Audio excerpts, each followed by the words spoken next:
Ça va faire des bases.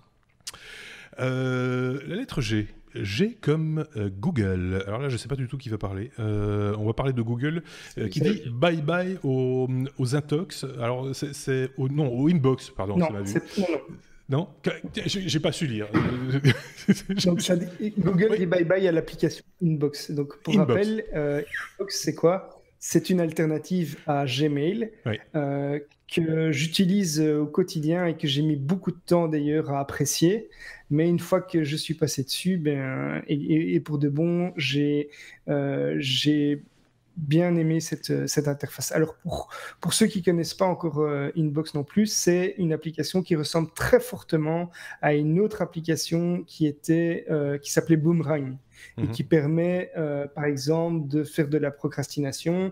C'est-à-dire, on va bénéficier de pas mal d'outils qui vont pouvoir permettre, par exemple, de reporter certaines tâches à plus tard et faire de l'inbox zéro. Donc, c'est-à-dire essayer de n'avoir plus aucun mail dans sa boîte mail. C'est-à-dire qu'on traite rapidement les tâches qu'on a besoin de faire et on reporte à plus tard celles qu'on peut reporter ou qu'on veut reporter.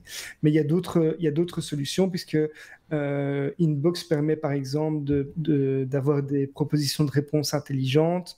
Par exemple, si on vous dit est-ce que tu es d'accord avec telle proposition, vous allez pouvoir répondre facilement c'est d'accord, c'est un exemple. Ça va aussi analyser les trajets de train, par exemple, les réservations d'hôtels, les informations liées à un colis. Donc, par exemple, si je fais une commande sur Amazon, eh bien, le Inbox va analyser tout le contenu d'un email et va me mettre en un coup d'œil, voilà, votre colis est livré à telle date ou est prévu d'être livré à telle date. Avec des risques d'erreur ou pas parce que des fois, il y a des trucs comme ça fonctionne pas top et ça peut être perturbant. Alors, donc, l'application a été lancée en 2014. Oui.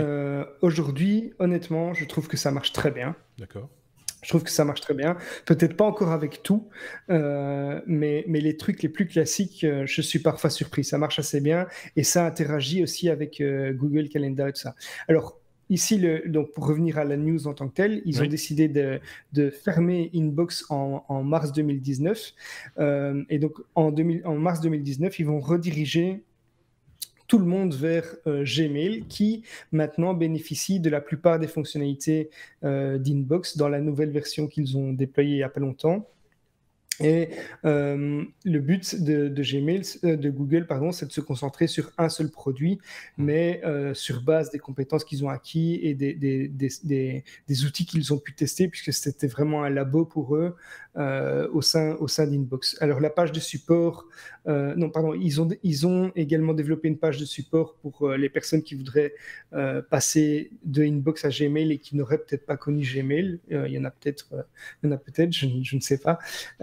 Et ils vont en tout cas arrêter tout support à partir de 2019. Donc, même si l'application ne sera redirigée vers Gmail qu'en mars 2019, dès 2019, il n'y aura plus aucun support pour Inbox. Ce qui est bien dommage finalement pour ceux qui, comme toi, avaient bien pris. Alors, c'est dommage, mais et ce que je n'ai pas vérifié, si toutes les fonctionnalités sont maintenant incluses dans Gmail, finalement, ça a du sens. Alors que Sébastien vient de se battre avec son micro. Parce qu'il lui a pris. J'ai tripé dans le câble. C'est un tripé dans le câble. C'est un mouvement. Voilà, tout d'un coup, il s'est passé un truc. Je vous explique comme ça, vous comprenez pourquoi il y a eu un petit bruit. Tout petit. Hein.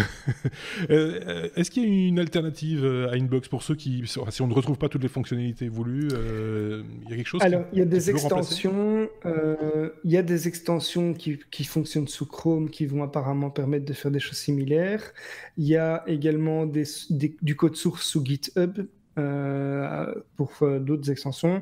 Mais je rappelle que la plupart des fonctionnalités et d'autres sont apparemment intégrées maintenant dans Gmail. Après, Gmail n'est pas le seul outil pour lire ses emails.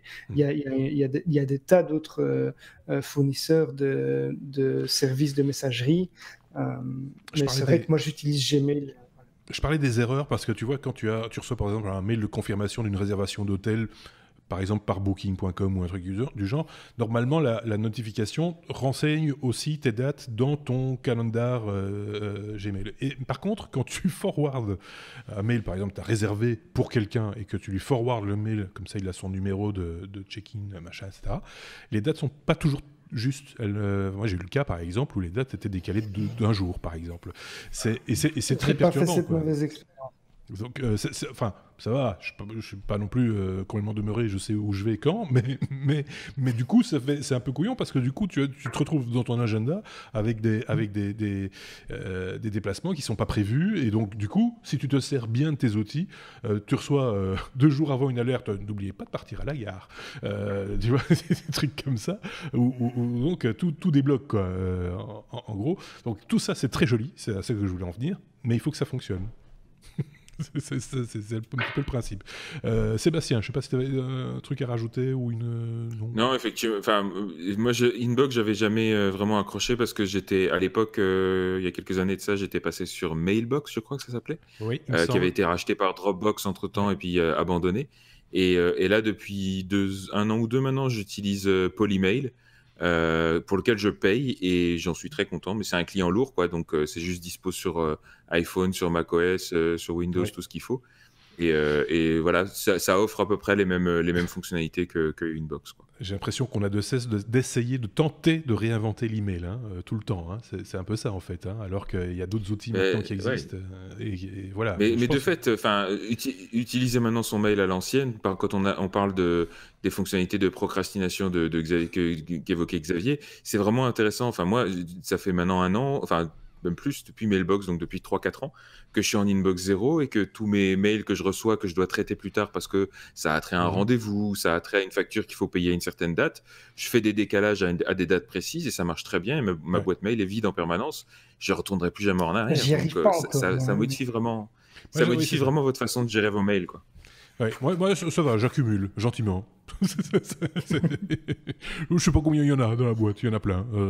Mais bon, je les lis, enfin je les ouvre en tout cas. C'est une fonctionnalité qui est vraiment très pratique parce qu'il y a des choses que vous savez que vous ne savez pas traiter le jour même, que vous savez que vous allez devoir traiter par exemple mardi prochain, et le fait que ce soit l'application qui vous renvoie le mail comme si c'était un mail qui était envoyé ce jour-là, à traiter ce jour-là, c'est vraiment super pratique. On ne doit plus rechercher dans tout l'historique des mails en arrière ou se mettre un rappel, tiens, celui-là, je dois y penser. Il faut s'y mettre. Il faut parce que c'est pas tous des outils très intuitifs non plus. Il faut être clair, il faut se mettre dedans, il faut un peu étudier, passer quand on s'embête un bon dimanche après-midi, là, tu vois, quand il pleut.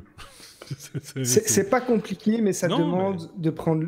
C'est pas compliqué, mais ça demande ça demande un temps d'adaptation. Une démarche, quoi. C'est ça, c'est ce que je voulais dire. Ouais, c'est des nouvelles habitudes à installer, quoi. Oui, exactement. Ok, on passe à la suite.